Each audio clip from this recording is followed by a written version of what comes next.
ખાણની ટ્રકોના અતિશય વાહન વ્યવહાર સામે ગ્રામજનોનો રસ્તા બંધ કરી વિરોધ. અંતે બળદિયા, ઝુમખા અને વડજર ગામના ગ્રામજનોનો સંયમ તૂટી પડ્યો. સરપંચો, ઉપસરપંચો, ગ્રામ પંચાયતના સભ્યો તથા ખેડૂતો સૌ સાથે મળી બળદિયાથી ઝુમખા અને વડજર તરફ જતો મુખ્ય માર્ગ સદંતર બંધ કરી ઉગ્ર વિરોધ નોંધાવ્યો. સ્થાનિક કચેરીઓ તેમજ ઉચ્ચ અધિકારીઓ સમક્ષ વારંવાર રજૂઆતો કરવા છતાં કોઈ અસરકારક કાર્યવાહી ન થતાં ગ્રામજનોને આ પગલું ભરવું પડ્યું. કેરાસીમ તળમાં ચાલી રહેલા ખાણ કામમાંથી દરરોજ અંદાજે 300 જેટલી ભારે ટ્રકો આ માર્ગ પરથી પસાર થવાથી માર્ગ અત્યંત ધૂળમય બની ગયો છે. પરિણામે રોજબરોજ નાના મોટા અકસ્માતોની ઘટનાઓ વધી રહી છે અને સ્થાનિકો તેમજ આસપાસના ગામોના નાગરિકો ગંભીર મુશ્કેલીઓનો સામનો કરી રહ્યા છે. ગ્રામજનોએ સ્પષ્ટ ચેતવણી આપી છે કે જ્યાં સુધી ખાણકામના વાહન વ્યવહાર માટે વૈકલ્પિક માર્ગની વ્યવસ્થા, ધૂળ નિયંત્રણ, માર્ગ સલામતી અને નિયમિત દેખરેખ જેવી તાત્કાલિક કાર્યવાહી નહીં થાય ત્યાં સુધી તેમનો શાંતિપૂર્ણ પરંતુ દ્રઢ વિરોધ ચાલુ રહેશે. પ્રશાસન તાત્કાલિક દખલ આપે અને જનહિતમાં યોગ્ય નિર્ણય લે તેવી ગ્રામજનોની માંગ છે.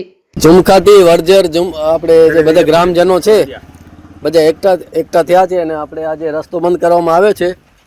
એ બધા ડમ્પર ટ્રકો જે 100ની સંખ્યામાં દેખાય છે. તમારી શું શું માંગ છે અને શું શું સમસ્યા છે? વડજર ઝુમખાથી જે અવલોડ ગાડી જાય છે બળદિયા થઈને કેરાથી મુદ્રા હાઈવે ચડી જાય તો કાંઈ નુકસાન નથી. આ ગાડી બંધ થાય એના માટે આમ લોકો ભેગા થાય છે. બરાબર. અને શું અહીંયા સ્થાનિક રહેવાસીઓના કેટલા ઘર આવેલા છે, તમને કાંઈ આઈડિયા? આખી સોસાયટી છે. સોસાયટી કેટલા? ખાવા પીવામાં બધું પ્રદૂષણ રજ બધી એને ઉડે છે ઘરમાં. અચ્છા. રાતને પણ ચાલુ છે, રાતને સુવામાં પણ. ને આપણે અહીંયા આનો જે રસ્તામાં ખાડા બાડા કે કાંઈ છે? રસ્તો અમારો ઝુમખાનો રસ્તો પાસ થઈ ગયો છે. આ અવલોડના લીધે કોઈ કંત્રાટી રસ્તો લેતો નથી. બધા ગ્રામજનો જે જોડાયેલા છે તમે જોઈ શકો છો મોટી સંખ્યામાં. અહીંયાથી રોજની 300 થી 400 ગાડી નીકળે છે અને આ સદંતર માર્ગ બંધ કરવામાં આવેલ છે. આ જગ્યામાં માણસોની માંગ એવી છે કે ઓવરલોડ ગાડીઓ ચાલે છે.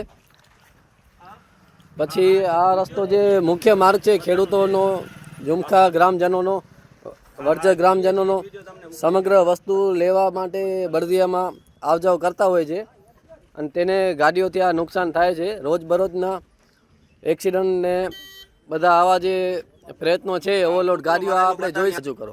પહેલી તો વાત એ છે કે આ રસ્તો છે એ મેન જે અહીંયા ટ્રકો ચાલી રહ્યા છે 300 થી 400 ટ્રકો ડેલી જાય છે અને રાતના તો સતત સ્પીડમાં જાય છે.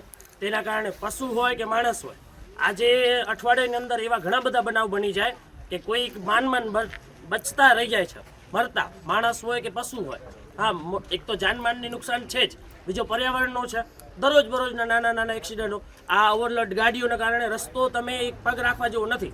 તમારે શોધવું પડે દૂરબીન લઈને કે રસ્તો ક્યાં છે ને ખાડો ક્યાં છે. ખબર નથી પડતી કે રસ્તામાં ખાડો છે કે ખાડામાં રસ્તો છે. પહેલી વસ્તુ એ છે કે આ મુખ્ય માર્ગ નથી, આ ગાડીઓ કાઢવાનો વૈકલ્પિક માર્ગ પાસ થઈ ગયો છે. તેમ છતાં સતત ડિલે કરવામાં આવે છે.